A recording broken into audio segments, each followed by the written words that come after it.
Greetings and welcome, everyone. It's All You Can Geek Gamecast, episode 593. I'm one of your hosts, Jim Gast, and camera's working. Hi, everybody. Joined by Mike Sneedy, What's up? Corey Feinsod, Ahoy! and Tony Kokonakis. Yo, yo, yo. Welcome, guys. Welcome, listeners and viewers, to a very fun Gamecast episode. Yeah, we didn't get to do it last week, but I have a lot of questions for a certain player here playing Elden Ring, Corey, Mike. So, getting what we've been up to. Mike decided to tackle Elden Ring finally, and he has yet to be able to rant really on here about it, right? You've been ranting for the past 2 weeks. What are you talking about? Well, I mean, really, bit. he only had a little bit last time we did this. That's Yeah, what I was saying. I, Really, he got into the meat and potatoes of this thing. I wish I did though. I'm nowhere. Oh, really?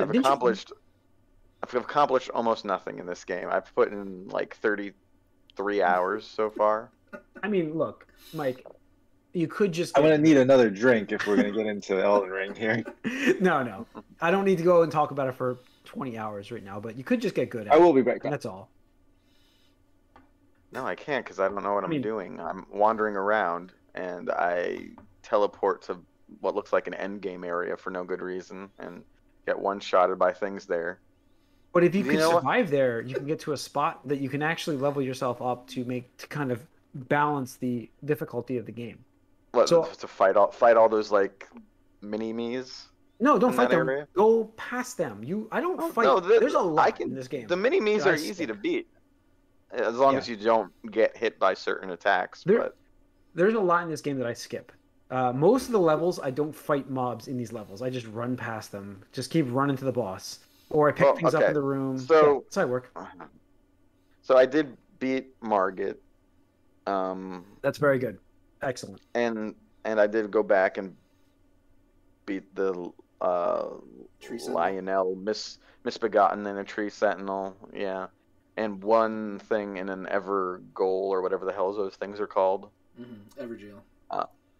Okay, those are the only thing where the game gives you a break in like the whole thing, because if you die to them, your whatever soul thing is outside of it. So Mhm. that you can just do over and over again. I've only found 2 of those, and the second one I still can't do anything with. But I spent so much time just going over the same space over and over again, and then I actually like realized that I could go elsewhere other than just through the castle. So I did. My map has expanded a bit, but eventually I do come to a point where I'm like, I don't want to go north anymore because I can't handle any of this anymore. I'm level 38-ish now. I have terrible equipment still though. Like I'm +2 with everything. Like I'm not getting enough Well, smithing stones. I didn't level that stuff up myself for a while. I would just explore the world and Yeah, it's not like pick up stuff. if you just beat Margit, I would expect your equipment to be like maybe +3 or +4. So the things, the smithing stones, you either get from like tough mobs, not necessarily bosses, but like tougher mobs. And usually you have to like kind of explore, or like go out of your way and discover, or you'll find them in the like I forget what they classify them as, but like basically the dungeons, like where Margit and did you fight the boss after Margit? I fought the thing in the basement. That's Ma- like the thing that kills you in the tutorial. No. There's another boss there. What's his name? No. I probably didn't make it that far. I keep dying because the The sites of grace are so few and far between after the beginning there that I haven't had a run. So I'm like, fuck this. I'm not doing this. I'm doing everything else I can. Yeah. The last site of grace I have in the castle is the one where the storm birds throw like the explosive crates at you at the beginning. There's another boss right after that. And the thing is, like, sometimes it's like, you know what? Spend your runes, level up, or level your weapons up, or whatever, and just take runs. Just take runs and be like, I'm just gonna figure. Like, I know I'm gonna die, but I gotta get information, or I gotta at least try to figure out where I want to go, so you can conserve health. Because like Jim was saying, there's a lot of things you can just run away from. Like, Yeah. out of all the Souls games, this is the one that you could just absolutely run away from a lot of these. Except I do. I don't know. I've went relatively south once to this other thing where I don't. There's like a wolf guy who's up top of something that he howls, and I don't know how to get to him or talk to him or whatever. If you know what I'm talking about at all. Mhm. And there's the giant bears there are so much harder than everything else in that area. It makes they are. almost no sense. It almost seems like it must be a mistake. Bears will It fuck kind you of it kind of is a trap thing there that you walk Those into. There's a trap thing that teleports you to there that I accidentally spawned on, but at that point that was like last week because I was already end game status. So when I went to see those bears, I was like, "Fuck you, bears! I'll kill you." So the one that's like right there, I cheese by going into the underground area that's right there Is where it you in pick February? up something. Yep. And I had my I do have the like wandering, what are they called? The thing that might be like one level better than the wolves. Yeah, the I like mean, zombie pitchfork guys or whatever. Mhm. so are you're still sticking with it? Yes, but I'm taking breaks. I'm playing other things. I could have done a lot more, but I've actually started also playing. I'm sharing this game with my brother because we haven't played a game like this in a while. We went and got a WWE 2K. Oh, nice! I heard that was really 22. good.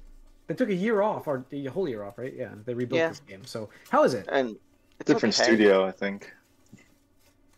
I kind of thought it would be further along because I haven't played a wrestling game in a long time. Then they used to be the games that were best for character creation.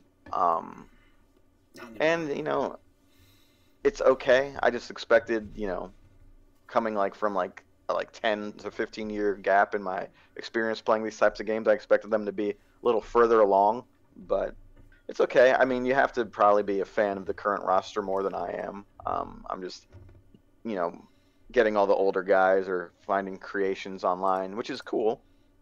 But we'll see. It's okay. But yeah, and Elden Ring just, it's that Cool. thing. We'll see. I'll keep going, I guess. But I got to get through that castle. That's the only thing. The last time I felt like I did so much, and then there was just the numbers game with like in an outdoor courtyardish area, and that killed me. And I was still so long, and I still didn't have a sight of grace between, way upstairs and that. And I'm like, well, fuck this. I'm not doing this for a while. Whatever. Yeah, Game's so, still not fun. I don't get it. But it's worth playing, it seems. Exactly. I mean, It's I can't believe I've it's- stuck with this as long as I have, but it is. I still want to see like at what point it like feels cool. I just not- love look, man. I don't want to get. We spent so much time on Elden Ring, so I don't want to. I really don't want to spend a lot of time on this. I really don't. I did. I also realized too, Too late, since Jim. this is the first. We're in it. No, I'm gonna move on. I've checked outlines though, so Good. this is the first like main dungeon area, and I'm 30 plus hours in. So what? 30 times what? 15 is it'll take me what like 2 years to beat this game? No. Yeah. It's not that. No, it won't. It's not. 30 times 15 though. What is that? You can extrapolate it out 450. more. Once you get more comfortable with the world, you move faster with it. Yeah. So Corey, what have you been playing? Just more Wonderlands. I just started. What's it called? Xenoblade. Mm-hmm. So I've only literally half hour. That's I just turned it on and got through the tutorial, some of the tutorial parts. So All right. That's cool. I'll That's more fair. about that later. Okay. All right. But Tony? Let's see, a bunch. I didn't get to report last week because we were on hiatus, but I went to PAX East.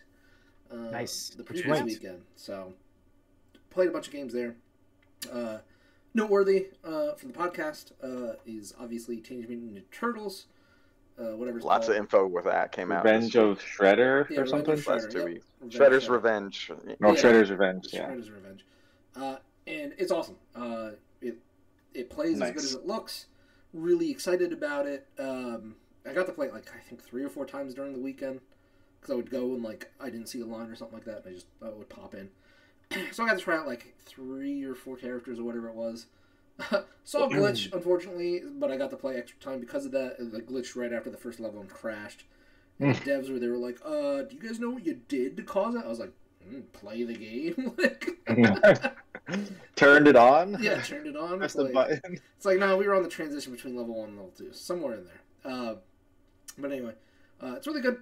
You have your regular attacks, you have your jump, you have jumping attacks, you have your special, you have your dodge button. There's no block, but there's a dodge button, stuff like that. And you can combine these things. You can do like a running, dodge, attack, so on and so forth.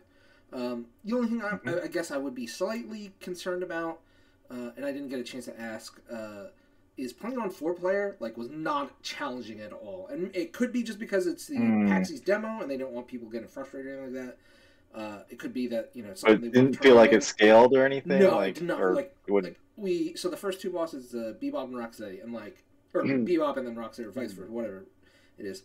We absolutely thrashed the shit out of them. They didn't stand a chance. It was just you're nobody. I read that it's supposed to scale with more players. So maybe it was just a feature they didn't want to turn on for the demo, or something like that. I could absolutely understand that. Get them good feelings in or something. Right. Plus, you don't want people struggling to kill a boss for 5 minutes while you have line, and stuff like that. So I'm not labeling anything. That's just the biggest thing I had just from this demo, and I hope by the retail release, it will either scale or there'll be difficulty options and stuff like that. But that's the only thing I criticism or concern I have. Everything else, music, sound effects, voices, all that stuff, wonderful. Can't wait for it. Day one. Yeah, the old school voice cast is back for it, which is pretty cool. Yeah, most of them. Yeah. Yep. Cool. So that's really cool.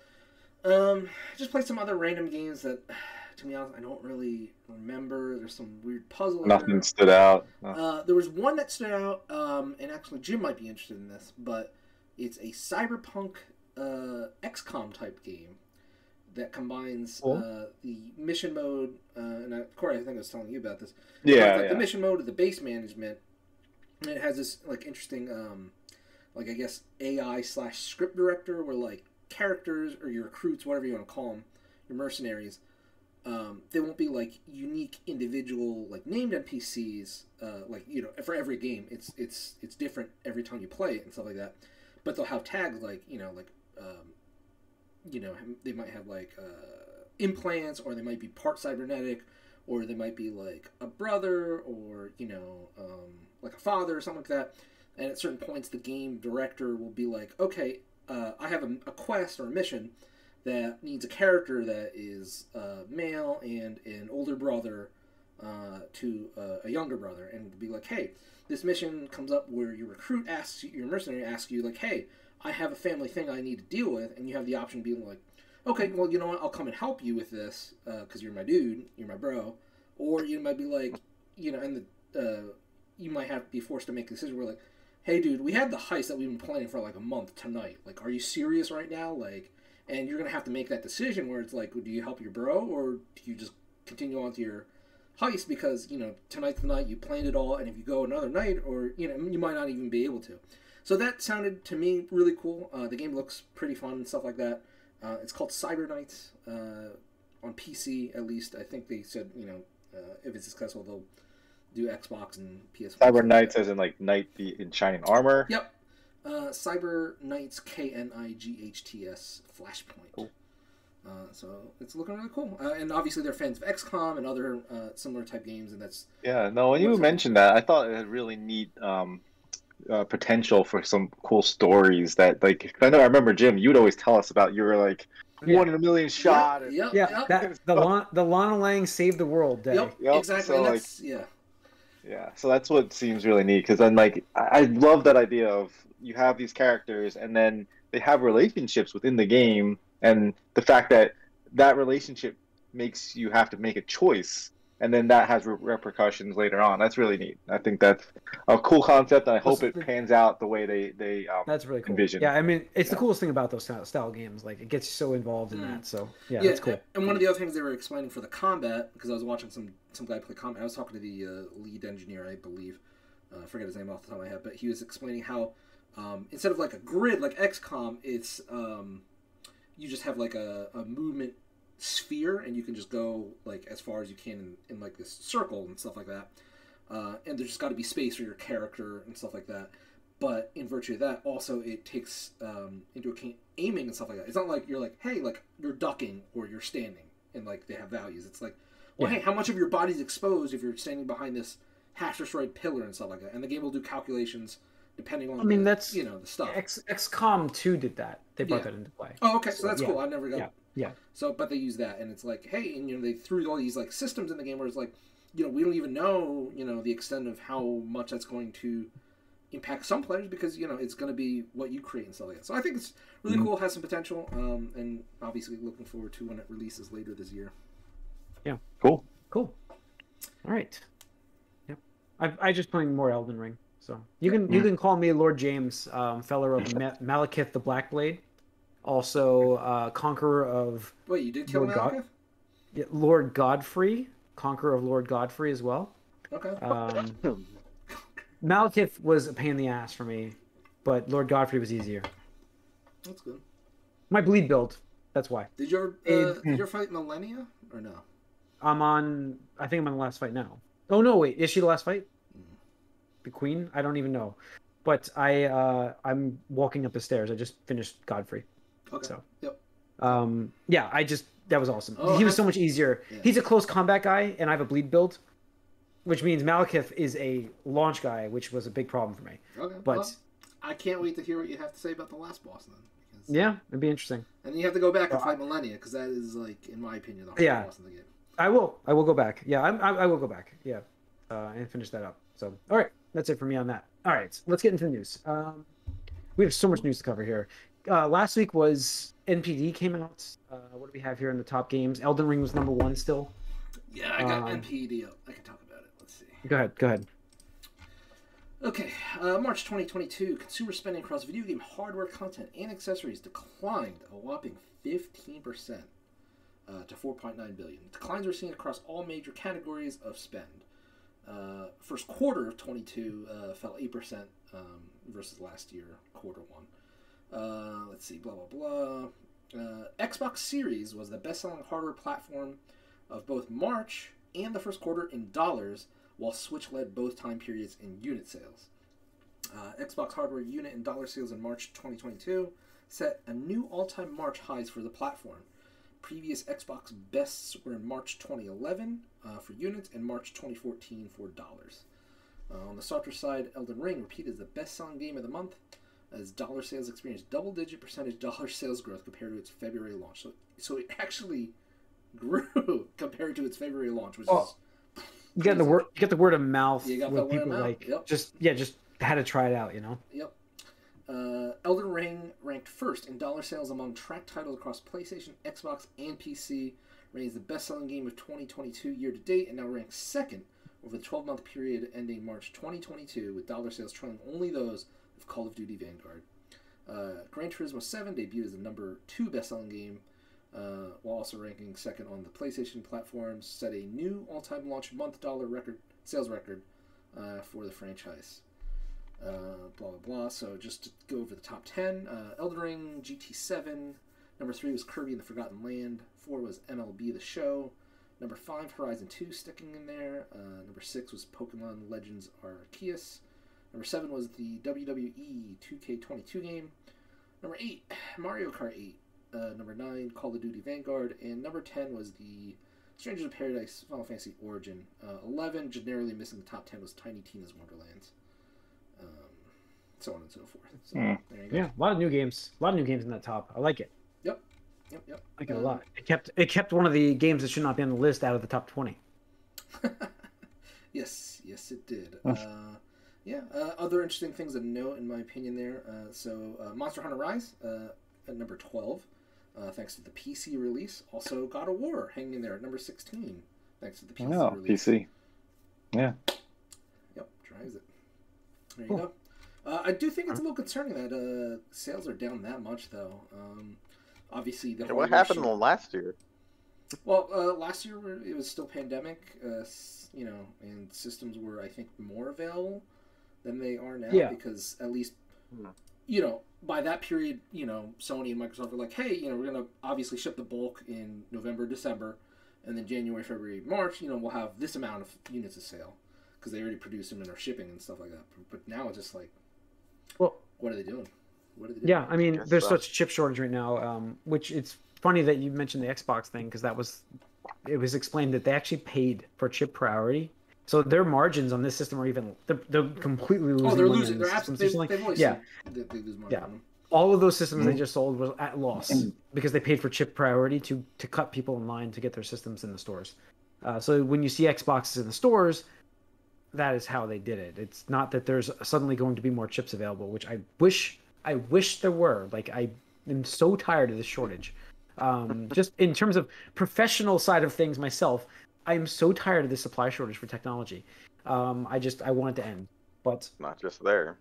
It's not just there. I understand that, but it's really affecting things and planning and, even like car shopping. Car shopping is terrible. So, because chips are in everything. It's just unbelievable. So, all right. What else we have on the news here? We've got last week we were talking about. So I thought this was interesting. I had to read the news to figure out what I had posted here. Sony has reportedly created a preservation team, which lends credence to the reports that the company's looking more into PS3 emulation on PS5. That can't be true, right? Because we were told that nobody wants to play old games, right? Right? Yeah. That's what I was told by the CEO of Sony, so I don't know.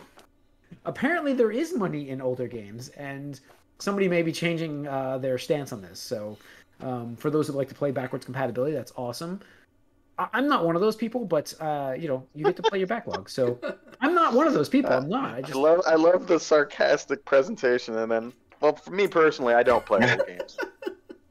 I had to put it in there, Mike, because I'm like, I'm not going to just say I do it. I don't really go back and play much older games. But there's occasion I do. But it's funny every too. once in a while. Yeah, it's novelty for some people, but it's more. More people do enjoy it, and they do want to go back and share that experience with the younger generation. I do in general, but when I look back at like legacy PlayStation stuff, I'm like, eh. Like, the things that I'd be interested in is like Metal Gear stuff, but I also rather get remasters of them than the real. I mean, anything PlayStation 1 era, like, that's rough because it's like they were just learning how to do 3D animation.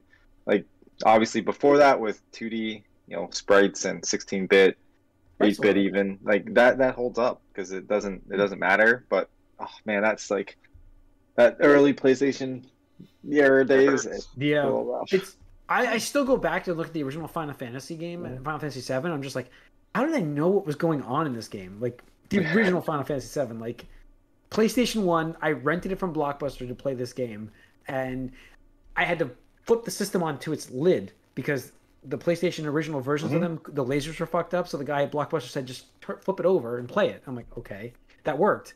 But man, going back and looking at those screenshots, I'm like, man, that's some crude graphics right there. But with PlayStation 3, though, you can get some fairly decent up-res and stuff. So It just that cell technology was hot garbage. Yeah. So yeah, that's cool. Let's see. What else we got here? Let's see. Kotaku sources. This was posted last week as well. Senior current, and former Ubisoft developers suggest the company could be preparing a possible sale. Now, this is last week. Did we get a sale yet? We didn't get a sale of this company. We got a couple sales this week, but we didn't get anything for Ubisoft. Yeah, we'll get to that. Yeah, no, Ubisoft. Like I've been saying, like Ubisoft hasn't been in the news much because the Activision Blizzard stuff was taking place, but people are jumping shift at Ubisoft. They turned the whatever the last Assassin's Creed game was, Valhalla or whatever the hell it was called. They took the DLC for that and were like, hey, you know what? We're gonna bump you up to a full-fledged game. Yeah. Like, okay, like, all right. I don't know about this. Mm-hmm. Because they just don't have the people. Do Yeah. you see, Tony? Do you see like Nintendo buying No. maybe not Ubisoft, but Oh. like parts because they have the Rabbids game. Yeah, I mean that's the thing is like I could absolutely see them buying like the Rabbids IP, because Mario and Rabbids did so well. Maybe even the studio that creates that game because That's what I'm saying. Like I can see them like a picking match. them up. Yeah, Yeah, yeah. Does Nintendo do that? When was the last time they've done They do. anything like that? They do small acquisitions. it's super rare, but they do it. They bought I think Next Level Games, who produced Luigi's Mansion and Punch Out and some other title I'm forgetting. Did they do Strikers? Was Might it have been them? Strikers. Yeah, it might have been Strikers. Yeah, might have been Strikers. Mm-hmm. So they do it every now and then. Who did that boxing Most Strikers. game with the what's that stretchy like that slinky arm? Arm. No, that was Arm. internally developed. That was internal. That was Mario Kart. Like they bought Monolith Soft, which made Xenoblade Chronicles and stuff like that. Yes. So they Good do stuff. it. It's just they don't do it very often, and usually it's a smaller company that they. It's gonna be smaller, but that's what I'm saying. Like a fraction of this with companies that are working on their games, I can see them picking that up just out of like just in terms of what they have available to them. I mean, the Just Dance franchise has got to be worth so much money. Like that just sells so well, and it's like got to be super cheap to produce. Like you're just paying for licensing. That's really all you're paying for. Yeah, but I mean, Insomniac. Was Insomniac? I'm sorry, not Insomniac. Who did Rock Band? Harmonix. Harmonix. Thank you. Harmonix never made a lot of money, and that was just cranking out licensing. Yeah, So- but the thing with that is you need to And sell giant people on plastic things. Yeah, and the thing is, I think That is people are true. totally over that. Like the first time with Guitar Hero, like that was cool, and then even with Rock Band. Well, the first year- time with Rock Band, like having a Rock Band, that was cool. That was an experience. So Yeah, for a while. Yeah, yeah, absolutely. But like now, it's like, do you really want to buy that and like be like, oh, where do I put this? And how often are you having that many people over anymore? Like, to do that. world's changed. true. It's The world sad. has changed. The world has changed. With Just Dance, you just need a controller, or with a Switch. And people Motion use it as traction. a Motion workout traction. too. Yep. So No, I have, but all right. What else we have here? Halo Infinite's campaign co-op won't come available until August 20. Oh, sorry. Somebody shit That's all right. over here. I think around August. now their second season is starting like today finally. yeah, season 2 is out. So, Mike, this is going to be a 6-month-long event, season 2. Yeah, that hurts a lot. Yeah, it does. Yes, it does. It does. Because Oh, I had a baby mid-December, and I still was done with the first like battle pass by like New Year's. yeah. And then I've waited 5 months with having no real urge to progress because I was done. Yep. I don't know how they're going to stretch out another season for 6 months. Just one map. Just one new map for the ranked mode, and I think one more map for big team battle. And then Yep, we're not even that's gonna it. get Co-op. we're not even getting the co-op campaign until halfway through the season. So it's like, whoopie-doo, guys. It's like Thank August you. or something. So Yeah, August. I mean, Wow. it's like, so it's like halfway through the season. Oh, here, we'll drop a co-op for you people. Because you won't have anything else to do, because you'll be done. it's just so slow. And they're saying they're changing It's the too slow. armor core system too, but they haven't done it yet, which is good. The armor core system basically limits your customization, so you need to each piece comes on one of 3 or maybe 4 different armor sets, then you have to choose which one to change. Eventually they're going to change that, but they haven't done that yet. Obviously no campaign co-op yet, no forge mode yet, but we're in season 2, 6 months long, 2 maps. It's so bad.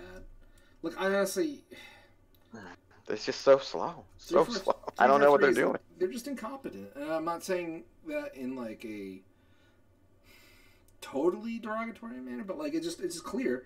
Like this game was delayed the most out of all the Halo games. All the Halo games was delayed the most and launched with the least amount of features. Like, and this is supposed to be a game, like a live games as a service game. What are you doing? Like, what are you doing? I don't know. How do you the launch biggest with- property Yeah. that they have? Yeah. How do you launch with less maps than the previous 5 Halo games? I just don't understand. And the refusal, apparently, that they don't want to redo old maps. Yeah, which would also be doesn't make sense. like the easiest way to get new content. Like, I mean, content, not just new content. But I don't understand. I don't understand it. Like, you can't tell me people don't want to play like Blood Gulch. I love. Yeah, absolutely. I mean, that's a classic map. Yeah, classic. So, I don't know. They're incompetent. Right. It sucks. Whatever. All right. Move on. Let's talk about the Nintendo Switch had I think a direct last. Was it a direct last week? A Treehouse thing? No, they didn't. What did they have last week? Just the announcement? Switch Online? No. They had Splatoon 2 coming as part of the expansion DLC as part of their expansion pack. It was just a random tweet. I thought it was like a stream they had last. I'm sorry. I feel like I put this on here to remind myself they had a tweet. They had a stream. It was just a tweet. Okay. It was just a tweet. All right. I was wrong. But yeah. So, anyways, Switch Online plus expansion pack members can now enjoy Splatoon 2 Octo expansion DLC as part of membership at no additional cost. That's what was tweeted out last week. Yeah, so that was pretty good news. I mean, it's just one of those things where it seemed like Nintendo was just aiming to give the DLC for their main games free to their online expansion pack subscribers. Because, I mean, I think these usually retail for like $20, $25. And if you get to play them for as long as you're a member, I mean, for the single player stuff, you're not going to want to replay most of it, I imagine. Yeah. So it's just free value, which is good for everybody. And it wouldn't be a surprise to see like the Zelda expansion pass on there eventually and stuff like that. Maybe even the Xenoblade stuff. Or, I don't know. Be cool. Good value. So cool. All right. Borderlands there is some news in Borderlands land. So all new Tales from the Borderland adventure, which was a very good Telltale game. Coming in 2022, but not from Telltale, because this year, yep. This year, but coming from Gearbox themselves. I actually have a little bit of cautious reservations for this because I feel like it's very, very It's a very story-driven game, right? And I think Gearbox's stories, as of late, are not as good as they have been before. And I thought that Tales from the Borderlands did such a great job. Because you had Telltale, a new company, using the characters and in the universe, but giving them a story, and that's what I think I liked about the game so much. So I actually have some concerns from this. Corey, don't flip out on me, but full announcement this summer for the game. I'm excited, but cautious. I guess cautiously optimistic. I guess is what I want to say because I did like the first game a lot. So I'm curious because it is developed, internally. So you're not using, or you may be using some of the Telltale engine, but that engine was shit. So if they come up with their own engine to make this game, maybe performance-wise it's gonna be better. And yes, Borderlands 3's story was shit, but Wonderlands has been good. So I think potentially you have an opportunity to do something interesting here. And what is curious to me is it's going to be all new characters. You're going to have cameos from people in the franchise, but it's going to follow all new characters again. So and the goal is to bring these characters into other things as well. So we'll see. I'm curious as well because obviously I'm very excited anytime Borderlands stuff is announced. Yeah.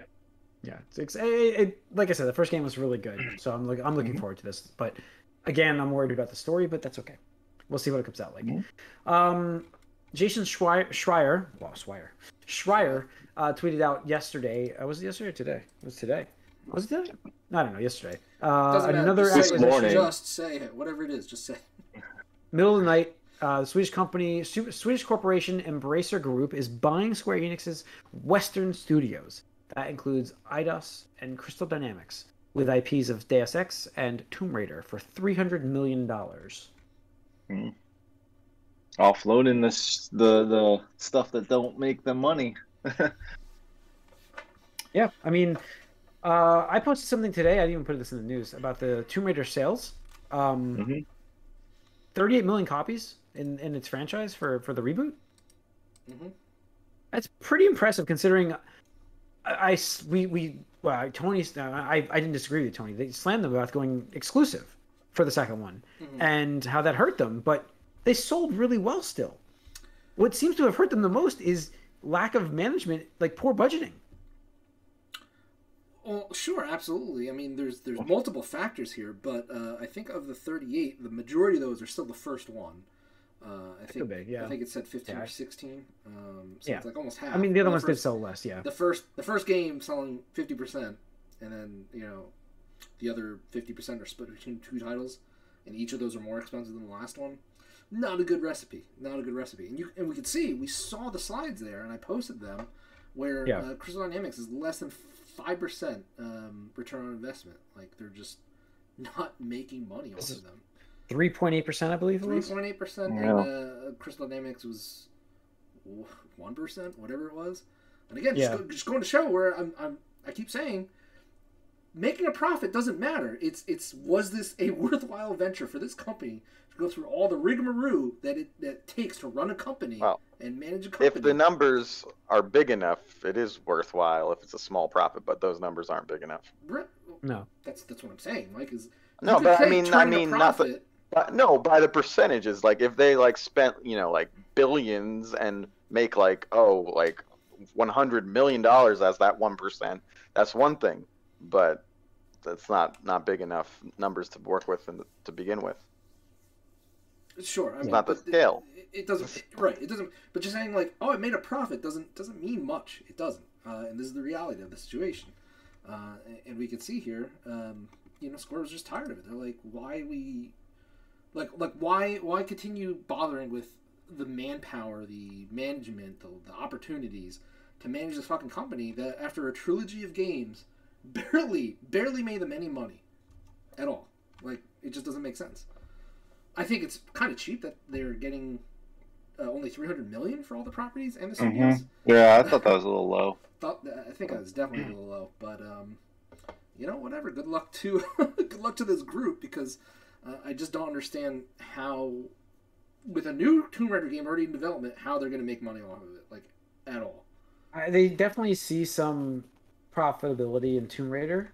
That's got to be the only draw, because Deus Ex is not really not even a blip right now. So that's the only thing I can think of. But I'll say it's funny because Cyberpunk was supposed to make Deus Ex obsolete, but it did sort of come out as pretty much another Deus Ex game.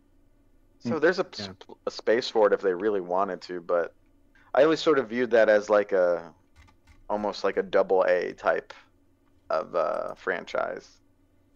Well, I mean, yeah, and I'll even say it, Tomb Raider is barely AAA. It's borderline. It's like the low hanging fruit. Sure, you could probably compare Tomb Raider to Uncharted 3. I think was probably the most fair comparison you could make. But you look at Uncharted 4, you look at Last of Us, it's night and day. It's night and day. Yeah. So, but it costs almost as much to make these Tomb Raider games, and they're not selling or getting the critical acclaim and prestige that Last of Us is. So, or not, Uncharted is. What? God of War, Ghost of Tsushima, why are you keeping the studio around? You're pumping AAA money into them, and they're barely turning a profit. So it's cyclical. It's unfortunate. I feel bad for anybody that works at these companies whose jobs may be in jeopardy now or something like that. But it just, it fucking writing was on the wall. Yeah. Making games is hard. Right. There we go. We just say that. That's right. Lastly in the news, Jedi Fallen Order. Oh, sorry. Real quick. Want to go back? Somebody else had posted, David Gibson, had posted that Square Enix lost. Take a guess. How much do you think they lost on Avengers? Or, I'm sorry, the Marvel games. Both Avengers and Guardians of the Galaxy. 50 million. Anybody else? 50 million? That's crazy. 40? 30? I don't know, 40? I was going to go 30, but... I was going to go 30 until Corey said 50, and I'm like, I'm probably way off in a 30. I'll go 30. Well, I'm just throwing a number out. 30 million. Mike? I don't know, 10 million. 200. $200 million. Even in the ballpark. Any of us. Right, is the cost all of us of combined those games that much? Wow. Yeah. How much did either of those games Marvel cost? Had to cost $100 million. I'm sure it cost a lot. And then I thought they would have made some money on these things. Well, no, I mean, they had to throw so much money into it to keep it relevant. I'm sure. How much was that was the Avengers compared to Guardians, though? Guardians was a great game. That should get a sequel, and I hope that doesn't cost it. But I mean, Guardians is like $30 two days after it came out. I know. So It didn't sell super great, but no. Yeah. I just don't know where all that money went because you play those games like they don't feel expensive. Well, first of all, it costs money to acquire the IP. Avengers is the biggest Mhm. biggest superhero IP at the moment. So just getting that costs a lot of money.